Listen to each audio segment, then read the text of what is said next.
Olá, pessoal. Estamos aqui de volta para o curso Estabilidade de Sistemas Flutuantes. Nesse módulo 3, nós trataremos da metacentro e da altura metacêntrica GM. Nosso livro de bordo para esse módulo procura entender de forma compreensiva o termo metacentro transversal inicial, calcular os valores do KM de um navio caixa e desenvolver um diagrama metacêntrico. Usar um diagrama metacêntrico para determinar a condição de estabilidade de um navio em vários calados para o mesmo valor do centro de gravidade Kg. Usar um diagrama metacêntrico para determinar o Kg final necessário para assegurar que o navio completará o seu carregamento com GM requerido. Entender os fatores que afetam a distância de K até M. O que é o metacentro inicial? Ou seja, o que é essa posição chamada M?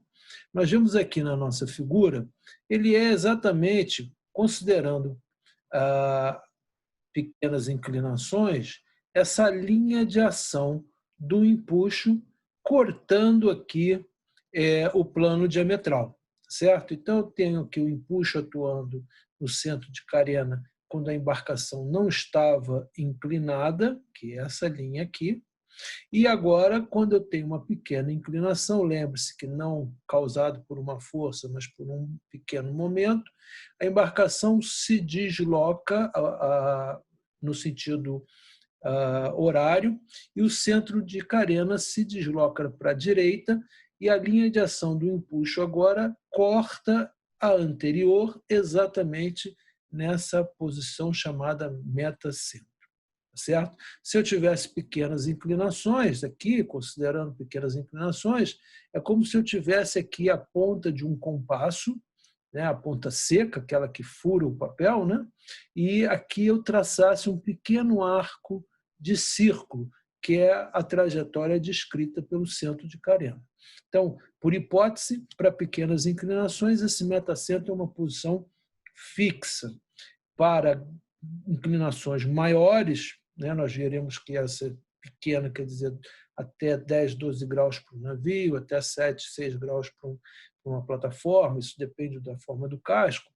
Esse metacentro ele vai passear aqui no plano e também no espaço, ou seja, ele vai mais para trás, mais para frente, e essa curvatura é uma curvatura um pouco mais difícil de calcular.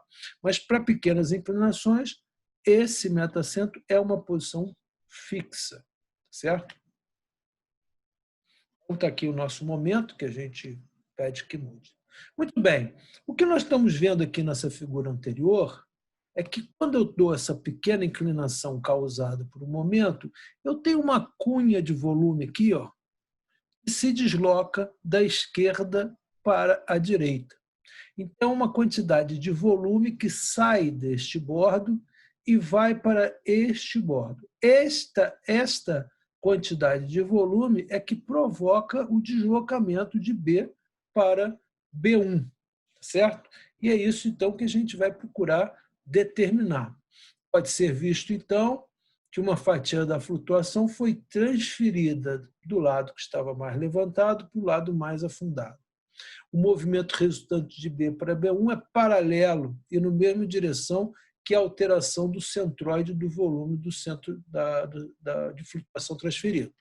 BB1, então, ou seja, aquela distância de B até B1, pode ser calculado através do volume da cunha vezes a distância entre o centroide das duas cunhas e dividido aqui pelo volume submerso total. Tá certo? Então, é a distância de qual esse centroide se movimentou. Muito bem, vamos tentar calcular isso e ver.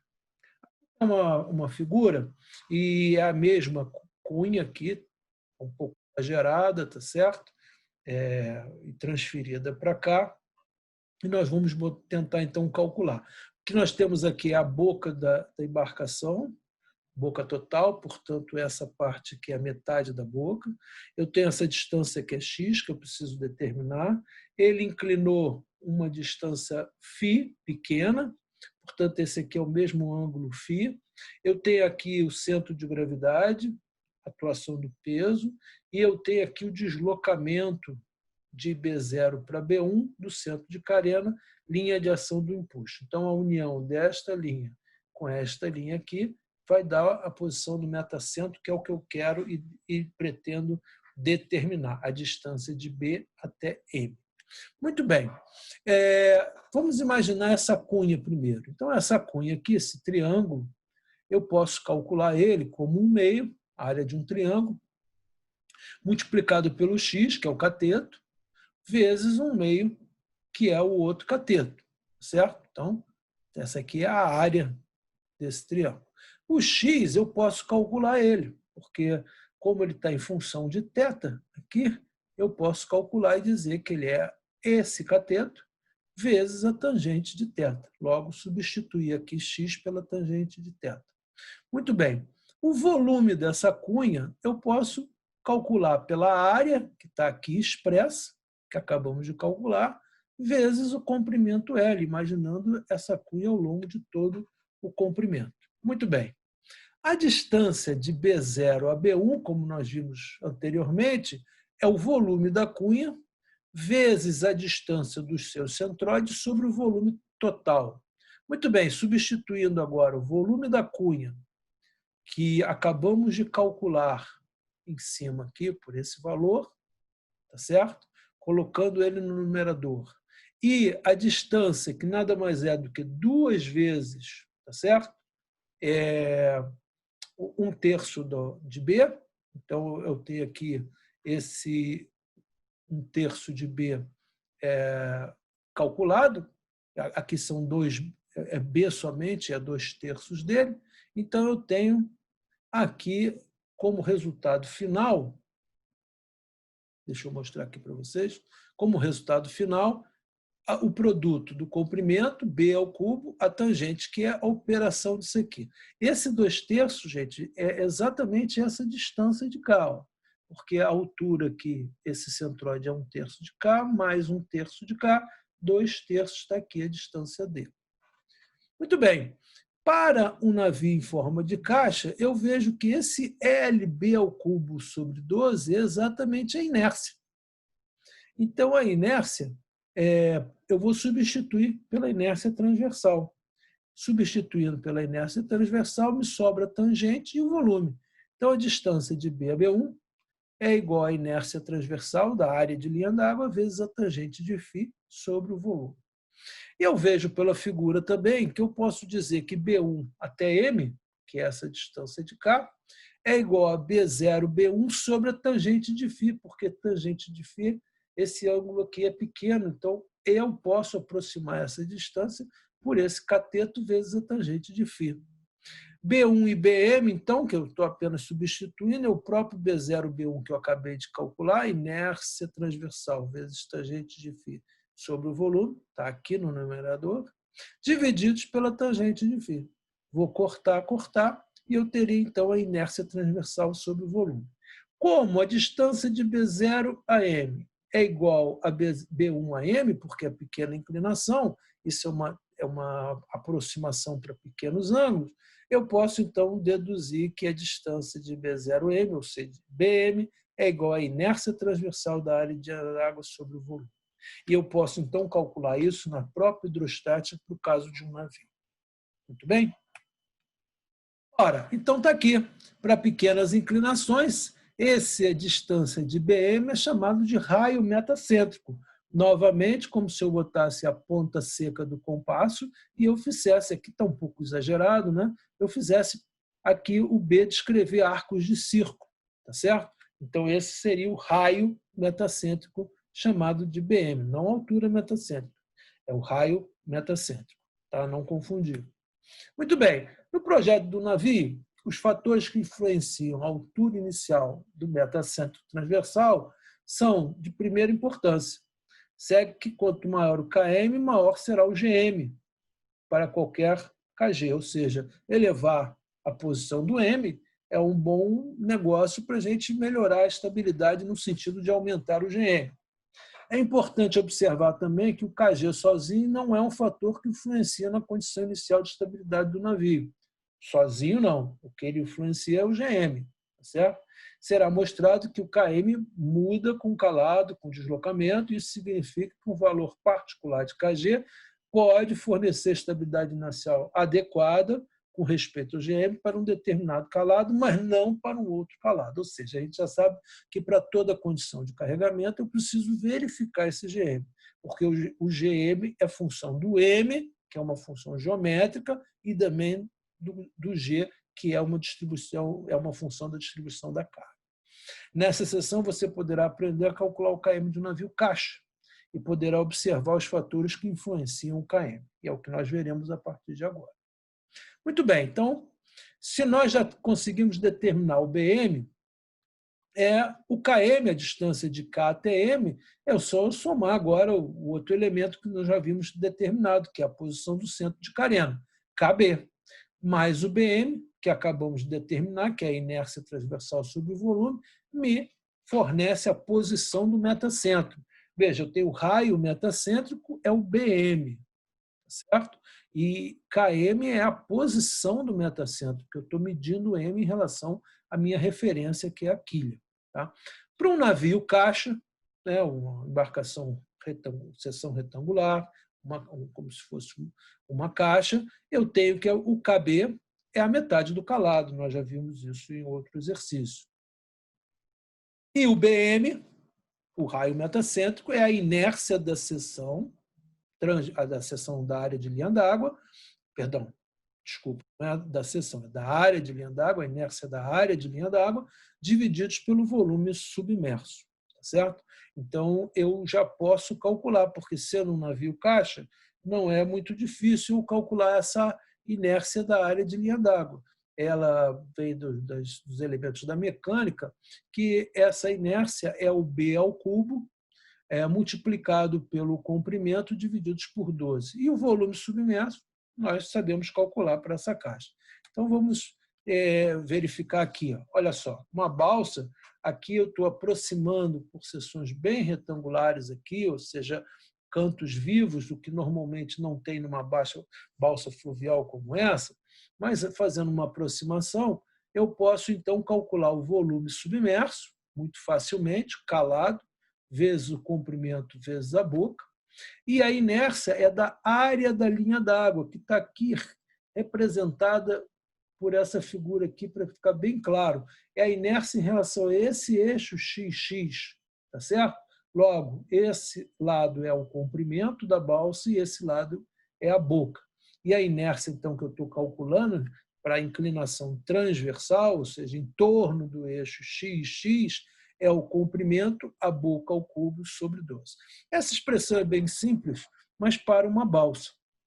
Se eu tenho uma figura diferente, um navio com forma, etc., a gente vai ver que eu preciso determinar essa inércia da área de linha d'água para cada calado para eu poder ter esses valores. Lembro aqui embaixo, nesse texto, que a inércia, como está aqui representado, o comprimento, em unidade de comprimento, a boca ao cubo em unidade de comprimento, eu tenho, então, a inércia é a unidade de comprimento à quarta potência. Foi em metros, metros à quarta. Muito bem, então aqui, para o caso de uma balsa, eu agora vou só substituir a inércia, o comprimento, a boca ao cubo sobre 12, divididos pelo volume. Então, eu tenho que, se eu agora substituir o volume por L vezes B vezes o calado, eu tenho a expressão final aqui para o BM de uma caixa, que eu posso, então, simplificar esse B ao cubo com esse, tirar o comprimento, vejo, então, que não é função do comprimento, e o BM, o raio metacêntrico de uma balsa, é a boca ao quadrado sobre 12D. Vemos aqui que ele tem uma influência muito grande, dada pela boca, e uma influência menor, dada pelo calado, de uma forma inversa. Nós vamos ver isso, certo? Então, o texto nos apresenta uma forma simples, porém conveniente, de considerar o momento de inércia do plano de flutuação, é considerar que ele representa a resistência do navio para inclinar. Veja que isso é apenas um conceito, porque o conceito de uma área dificultando a inclinação, nós vimos que determinamos uma inércia, porque, na verdade, era a movimentação de uma parte, um uma parte da parte submersa do casco indo para o outro bordo, ou seja, uma mudança no centro de carena e, portanto, uma mudança no empuxo. E é por isso que mostra essa dificuldade maior de inclinar, né? Essa resistência do navio a inclinar. Por isso, quanto maior a área do plano de flutuação, mais dificilmente o navio inclinará. Mais ou menos, quanto maior a inércia desse plano de flutuação. Tá certo? Se a relação com o BM for considerada, é a largura da área do plano de flutuação que mais influencia a estabilidade transversal. Nós veremos isso com calma, mas a boca tem uma influência muito grande na inércia e, portanto, na estabilidade. É geralmente aceitável que quanto maior a boca do navio, mais estável ele será. De uma maneira geral, isso é uma verdade. Muito bem. Diagramas metacêntricos. Eu posso montar os diagramas metacêntricos através do KM. Então, o que é o KM? É a posição do metacentro. Portanto, eu posso fazer variar o calado e avaliar como o KM se comporta. No caso de um navio caixa, nós já fizemos a substituição. O KB é o próprio calado dividido por 2, e o BM, nós chegamos à conclusão que era o B ao quadrado divididos por 12 vezes o calado. Tá certo? E eu posso traçar esse diagrama em função do calado, chamado diagrama metacêntrico. Altura metacêntrica. Essa, para a gente, realmente é o que mais vai importar e é uma medida aqui linear. Ela vai estar diretamente relacionada com a estabilidade inicial de uma embarcação, como veremos no próximo módulo. Mas aqui a gente já pode ver como a gente determina essa distância de GM. Por quê? Porque nós fizemos a distância de K até G, isso no módulo 2, calculamos, vimos como é que ele variava em função da movimentação de carga, de movimentação de muitos pesos, etc. Estudamos bastante isso. E agora determinamos que a distância de K até M nada mais é do que a distância de K até B, que também vimos no módulo 2, e agora, no módulo 3, vimos que a distância de B até M é dada pela inércia transversal para essa condição sobre o volume. Portanto, o GM, a distância de G a M, nada mais é do que a distância de K até M menos a distância de K até G. Está aqui estabelecido. Sendo que a distância de K até M nada mais é do que a distância de K até B somada com a distância de B até M. E é muito importante nós sabermos essa altura metacêntrica, que vai ser a base da nossa estabilidade inicial. Vamos ver um exemplo, gente, agora de produzir o diagrama metacêntrico. Então, vamos seguir aí o procedimento e o que está sendo pedido. E, de novo, eu peço que vocês deem uma parada no vídeo e depois a gente venha mostrando a solução. Então, é provar que o KM de um navio caixa, veja, quando a gente diz navio caixa, não tem raio de bojo, não tem nada, é uma seção retangular que se permanece ao longo de todo o canto da embarcação. Então, eu quero mostrar que ele se altera com calado, como mostrado abaixo, para uma faixa de calado de 1 até 15 metros, sendo que o navio tem 100 metros de comprimento e 20 metros de boca. Se o centro de gravidade for 9 metros, determine a faixa de calados no qual o navio ficará com um GM, que é aquela distância que acabamos de ver, a altura metacêntrica, negativo. Tá? Depois vamos ver a implicação disso, mas agora, por enquanto, é só esse cálculo. Então, dá uma parada no vídeo que a gente já vem com a resposta. Tentem fazer, principalmente numa planilha do Excel. Então, está aqui, gente. Essa é a planilha de resposta que nós temos e ela é muito elucidativa. Por quê? Aqui na primeira coluna eu coloquei os calados com distância de metro em metro, de 1 até 15 metros, como pedido.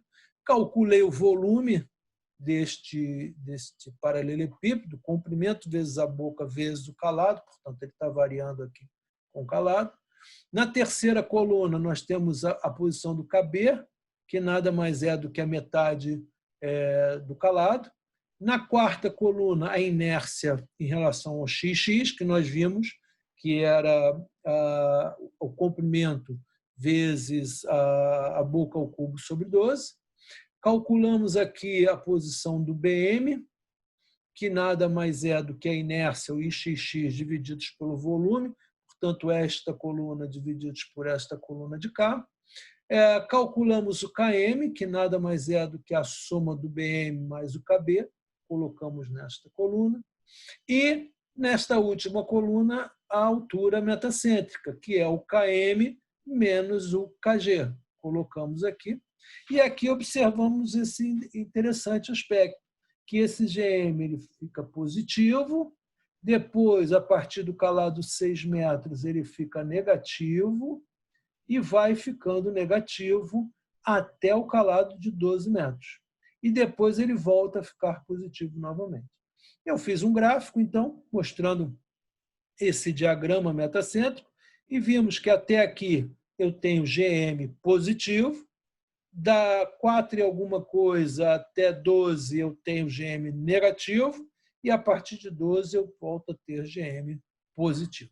Tá certo? Então, esse é o diagrama metacêntrico traçado. Muito bem, pessoal. Então, aqui temos um outro exemplo, que é uma balsa também semelhante à anterior, com comprimento de 100 metros, a boca de 20, e ela vai flutuar no máximo o calado permitido de 4,5.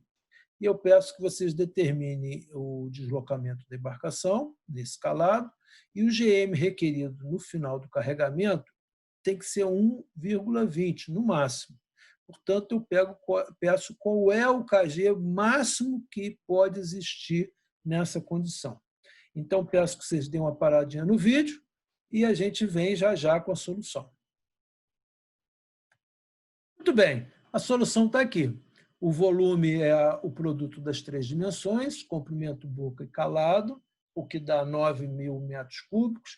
Eu não fiz aqui o cálculo do deslocamento, até fiz aqui, mas considerando água salgada, 1,025 toneladas por metro cúbico, que dá aí 9.225 toneladas. Podia ter sido água doce também, que seria 1, ficaria o cálculo mais direto.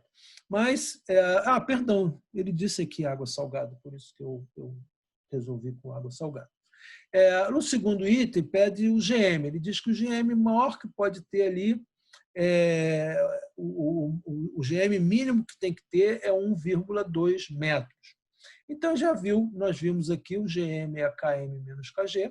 O GM mínimo é 1,20 metros, ou seja, menor do que isso não é aceito, essa altura metacêntrica. E o GM mínimo sempre, quando eu quero o GM mínimo, sempre implica o KG máximo, porque basta eu olhar essa expressão. Né? Se a expressão me diz que eu quero o GM mínimo, ora, KM para essa condição está fixado, então eu tenho o maior KG que eu posso ir. Se eu subir mais do que isso, eu vou tirar mais e o GM vai ser menor do que o estabelecido como mínimo. Tá certo?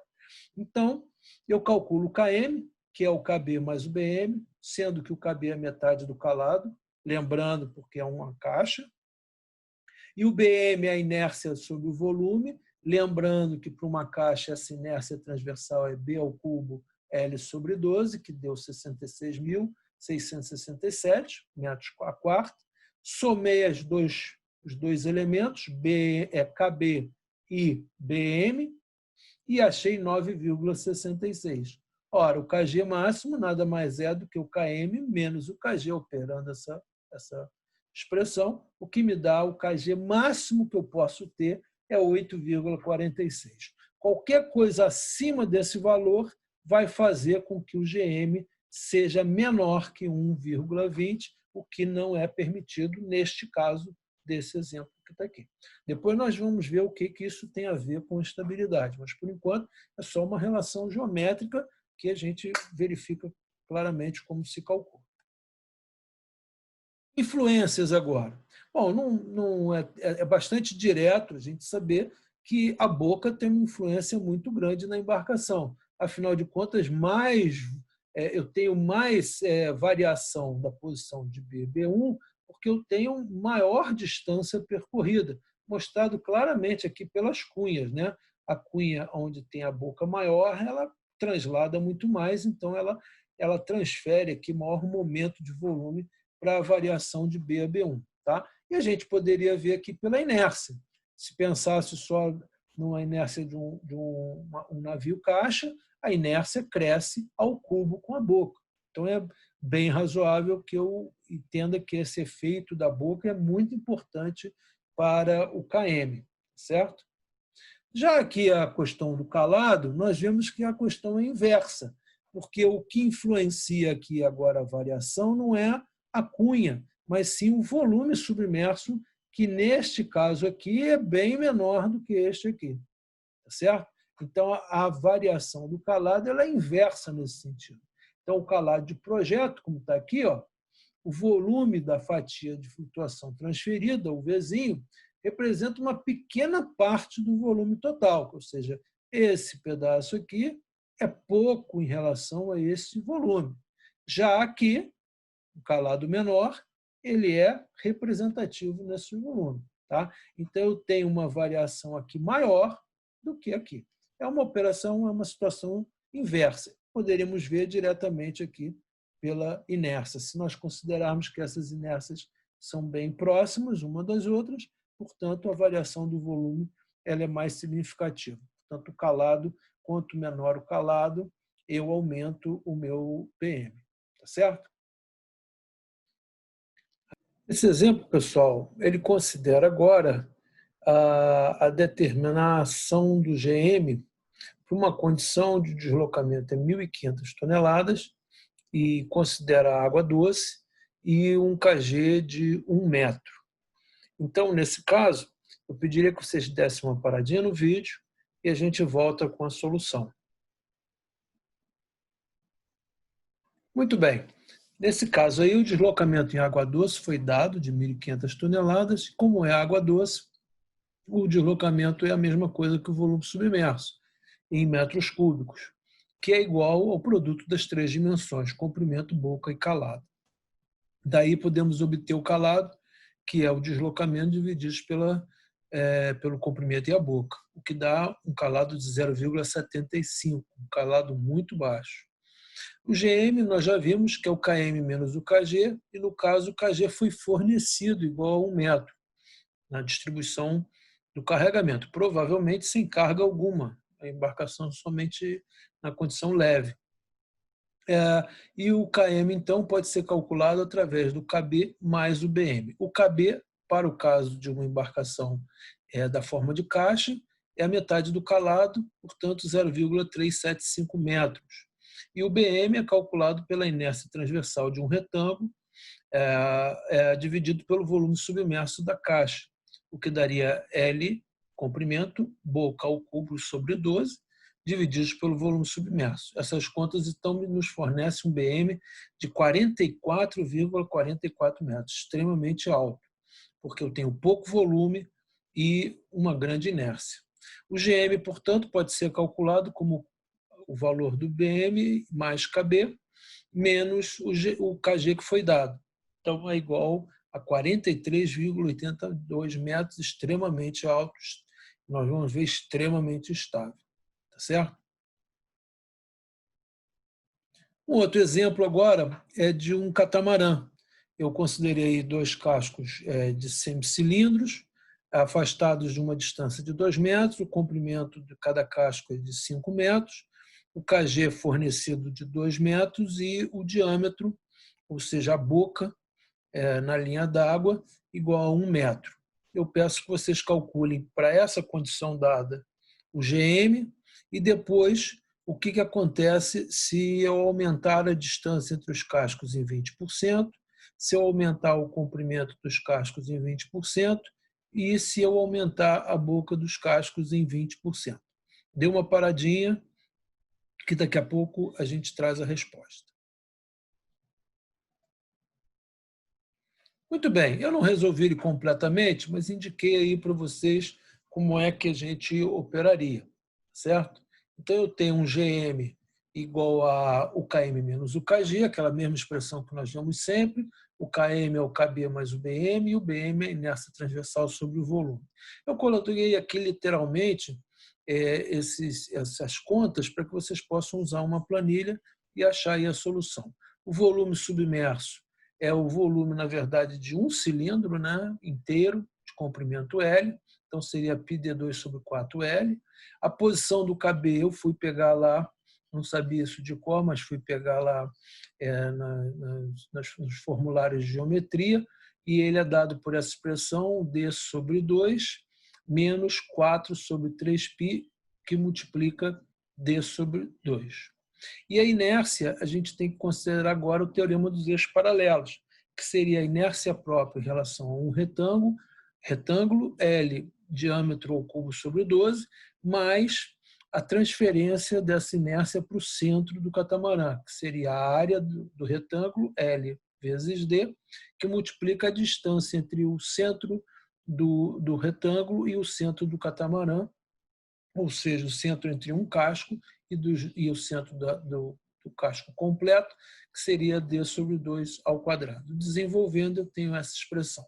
Então, eu gostaria que vocês tentassem colocar essas três expressões aí numa planilha Excel e fazer essa variação aí da distância entre os cascos, o comprimento entre os cascos e da boca de cada um dos cascos. Muito bem, agora que vimos esses cálculos todos para figura simples, como é que eu faria para o cálculo de navios e barcos que têm uma geometria mais complexa?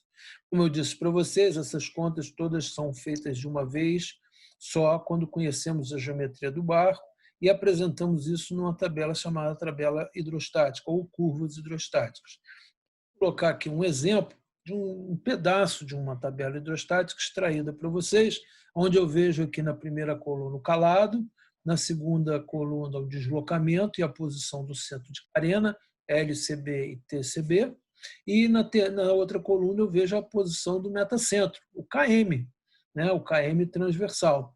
E vocês vejam aí que ele cai um pouquinho, sobe, depois começa a cair novamente, etc., porque isso depende da relação que ele tem da inércia de cada linha d'água em cada calado com o volume submerso.